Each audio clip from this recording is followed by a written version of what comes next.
One day ক্রিকেটের ভবিষ্যৎ হুমকির মুখে, দিন দিন জনপ্রিয়তা কমছে। আইসিসি তো দ্বিপাক্ষিক সিরিজ বাদ দেওয়ার কথাও ভাবছে।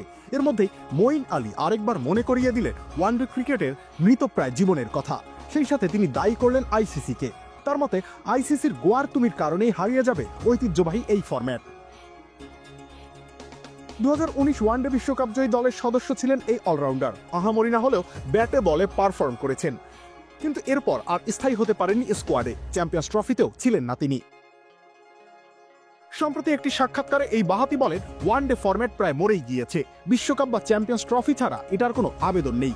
ক্রিকেটে ওয়ানডে সব থেকে বাজে ফরম্যাট এবং আমার মতে এটা বলার অনেক যৌক্তিক কারণ আছে।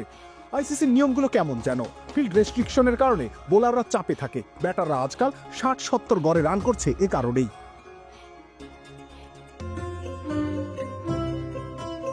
রমজানের বাজারের লিস্টে এসপি আছে তো?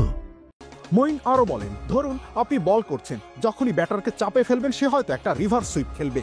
শেষ সিঙ্গেলও না, বাউন্ডারি পেয়ে যাচ্ছে। সবসময় রান করার অপশন খোলা থাকছে ব্যাটারের জন্য।